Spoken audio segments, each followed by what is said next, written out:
نبی کریم صلی اللہ علیہ وسلم نے ارشاد فرمایا، اب ایک طرف یاد رکھنا، نماز تراویح سنت مؤکدہ ہے، جو لوگ اس کو سنت کہہ کر سنت سمجھ کر چھوڑ دیتے ہیں ان کے لیے نبی کریم صلی اللہ علیہ وسلم کی کیا نصیحت ہے اور کیا پیغام ہے۔ نبی کریم صلی اللہ علیہ وسلم نے ارشاد فرمایا، من رغب عن سنتی فلیس منی، جس نے میری سنت سے اعراض کیا وہ مجھ سے نہیں ہے، وہ میرا نہیں ہے۔ جس بیٹے کو باپ کہہ دے کہ آپ میرا نہیں ہے، تکلیف ہوتی ہے، تو یہ باپ پہ غصے کی علامت ہے۔ اللہ کے نبی جب فرما دے کہ آپ میرا نہیں ہیں، آپ میری جماعت سے خارج ہیں، آپ میرے نہیں ہیں، معلوم ہوا سنت کے چھوڑنے سے نبی ناراض ہوتا ہے۔ اور ایک حدیث پاک میں اللہ کے نبی سے نبی کریم صلی اللہ علیہ وسلم نے ارشاد فرمایا، میرا ہر امتی جنت میں جائے گا پر انکار کرنے والا جنت میں نہیں جائے گا۔ صحابہ کرام نے پوچھا، اللہ کے نبی وہ انکار کرنے والا شخص کون ہے؟ اللہ کے نبی نے فرمایا، جس نے میری اطاعت کی وہ جنت میں داخل ہوگا، اور جس نے میری نافرمانی کی وہ انکار کرنے والا ہے، وہ انکار کرنے والا ہے۔ نبی کی سنت کو چھوڑنے والا نبی کا انکار کرنے والا ہے۔ ہم تو سنت کہہ کر ہی چھوڑ دیتے ہیں، ہم تو سنت سمجھ کر ہی چھوڑ دیتے ہیں کہ یار فرض تو نہیں ہے۔ تو نبی کریم صلی اللہ علیہ وسلم نے سنت چھوڑنے والوں کو کیا پیغام دی؟ دوسری حدیث پاک میں آتا ہے، نبی کریم صلی اللہ علیہ وسلم نے ارشاد فرمایا، اگر تم میری سنت پر چلو گے، اگر تم میری سنت کو تھامو گے، اللہ کے نبی نے فرمایا، لن تضلوا، تم کبھی گمراہ نہیں ہوگے۔ گمراہی سے بچنا ہے تو میری سنت پہ آ جاؤ۔ نماز تراویح پڑھنے والا، باقی نبی کے سنتوں کو ادا کرنے والا گمراہ نہیں ہو سکتا۔ آپ کے میرے نبی نے فتویٰ دیا ہے، میری سنت پہ چلنے والا گمراہ نہیں ہو سکتا، میری سنت کو اپنانے والا گمراہ نہیں ہو سکتا۔ ایک اور حدیث پاک میں آتا ہے، نبی کریم صلی اللہ علیہ وسلم نے ارشاد فرمایا، مستدرک کے اندر یہ حدیث پاک موجود ہے، حضرت عائشہ صدیقہ رضی اللہ تعالی عنہ سے روایت ہے، وہ فرماتے ہیں نبی کریم صلی اللہ علیہ وسلم نے ارشاد فرمایا، 6 قسم کے لوگ ہیں جس پر میں لعنت بھیجتا ہوں، 6 قسم کے لوگ ہیں جس پر میں لعنت بھیجتا ہوں۔ نبی کریم صلی اللہ علیہ وسلم نے ان 6 میں سے فرمایا، التارک لسنتی، ان میں سے ایک وہ ہے جو میری سنت کو چھوڑنے والا ہے۔ مستدرک کے اندر حدیث پاک موجود ہے، حضرت عائشہ روایت کرتی ہے کہ نبی کریم صلی اللہ علیہ وسلم نے فرمایا، میری سنت کو التارک لسنتی، میں پیغمبر اس پر لعنت بھیجتا ہوں جو سنت کو چھوڑنے والا ہے۔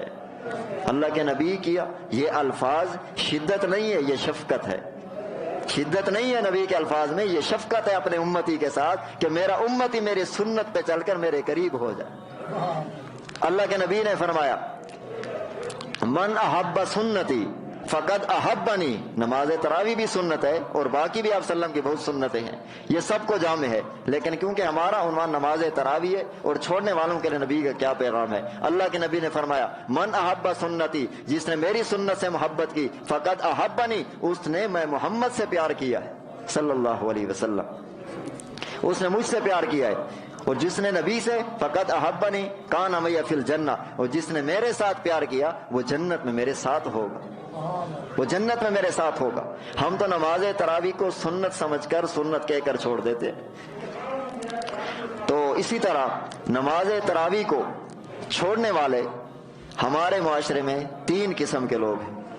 پہلے نمبر پر وہ لوگ جو نماز تراویح کو بالکل ادا ہی نہیں کرتے۔ دوسرے نمبر پر وہ لوگ ہیں نماز تراویح 8 رکعتیں پڑھ کے چلے جاتے ہیں، کوئی 10 رکعتیں پڑھ کے چلا جاتا ہے، یہ بھی نماز تراویح کو چھوڑنے والا ہے۔ 20 رکعت نماز تراویح ادا کرنا سنت مؤکدہ ہے۔ سنت مؤکدہ کا مطلب یہ ہے کہ چھوڑنے والا گناہ گار ہے۔ تو جس لوگوں نے، پہلے قسم کے وہ لوگ جو نماز تراویح بالکل پڑھتے ہی نہیں ہیں، تو وہ بھی غلطی پر ہیں۔ دوسرے نمبر پر آدھی تراویح پڑھ کر چلے گئے، آدھی تراویح 8 رکعت 10 رکعت پڑھ کر چلے جانا، یہ آپ کا میرا فیصلہ تو ہو سکتا ہے، نبی کا فیصلہ 20 رکعت کا ہے۔ یہ آپ کا فیصلہ ہے کہ آپ نے 8 رکعت پر فیصلہ کر کے چلے گئے کہ بس کافی ہے، آپ نے 10 رکعت پڑھ کے چلے گئے، یہ آپ کا فیصلہ ہے، لیکن آپ کے نبی کا فیصلہ یہ ہے کہ 20 رکعت پڑھیں۔ تو آپ کی مرضی، اپنے فیصلے کو اہمیت دیں یا نبی کے فیصلے کو اہمیت دیں۔ اور اسی طرح تیسرے قسم کے وہ لوگ ہیں جو نماز تراویح اس وقت تک پڑھتے رہتے ہیں جب تک قرآن مجید مکمل نہیں ہوتی. جب قرآن مجید مکمل ہو گیا تو تراویح بھی چھوڑ دی. یہ ہمارے معاشرے میں 3 قسم کے لوگ ہیں. یہ تینوں لوگ نبی کریم صلی اللہ علیہ وسلم کی سنت سے ہٹے ہوئے. ذہن میں رکھنا، جس طرح 20 رکعت نماز تراویح سنت مؤکدہ ہے، اسی طرح رمضان کے پہلے دن سے لے کر آخری دن تک 20 رکعت نماز تراویح ادا کرنا سنت مؤکدہ ہے. سنت مؤکدہ کو چھوڑنے والے کو 3 نقصان ہوں گے. پہلے نمبر پر یہ بندہ گناہگار کی فہرست میں چلا جائے گا. نمبر 2، سنت مؤکدہ کی عادت ڈالنے والا یہ فاسق کی فہرست میں چلا جائے گا. نمبر 3، قیامت والے دن نبی کریم صلی اللہ علیہ وسلم کی شفاعت سے محروم ہوگا. اللہ آپ کو مجھے محفوظ رکھے. اللہ ہر مسلمان مرد عورت کو محفوظ رکھے. بتانے کا مقصد یہ ہے کہ ہم نبی کے قریب آ